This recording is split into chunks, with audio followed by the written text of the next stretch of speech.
Here's something that'll blow your mind.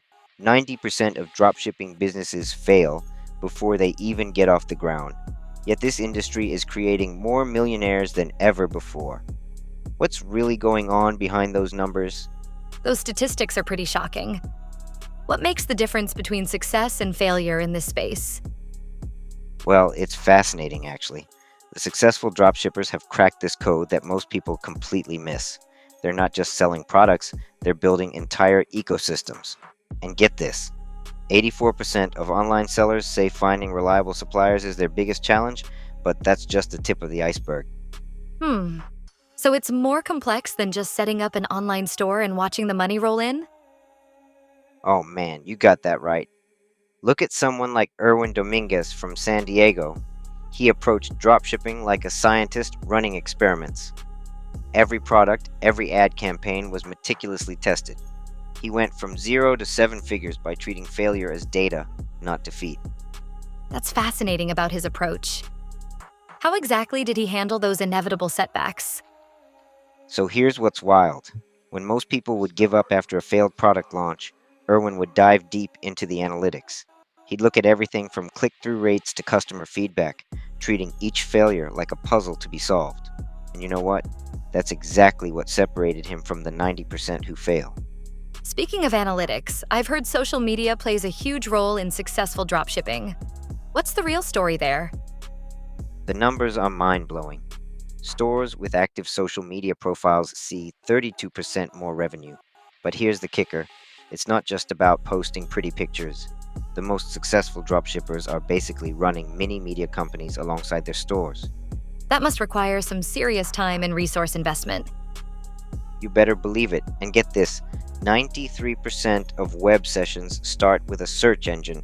So these successful dropshippers are playing this complex game of balancing social media presence with serious SEO work. It's like being a chess master, but the board keeps changing. How are they managing to keep up with all these moving parts? Well, that's where the real innovation comes in.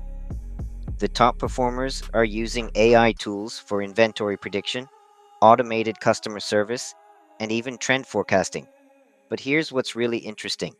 They're also building these incredible relationships with their suppliers. Tell me more about how these relationships make a difference. So imagine this.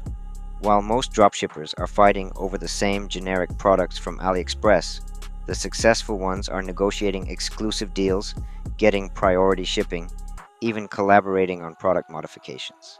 They're essentially creating mini brands within the dropshipping model. That's quite different from the typical dropshipping story we hear about. Exactly.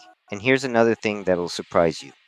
Many successful dropshippers actually start holding inventory for their best-selling items. They're evolving beyond the traditional model, creating these hybrid businesses that combine the best of dropshipping with traditional e-commerce. How do you see this business model evolving in the future? Well, I'm seeing three major shifts. First, there's this move toward ultra-specialization. No more general stores selling everything under the sun. Second, sustainability is becoming huge. Customers want to know where their products are coming from. And third, we're seeing this integration of augmented reality and AI for product visualization. Those changes sound pretty transformative for the industry. They really are. But you know what hasn't changed? The fundamental principle that success in dropshipping comes down to solving real problems for real people. The tools and technologies might evolve, but that core truth remains the same. So, what's your ultimate takeaway for someone considering getting into dropshipping? Look, that 10% success rate isn't there to discourage you.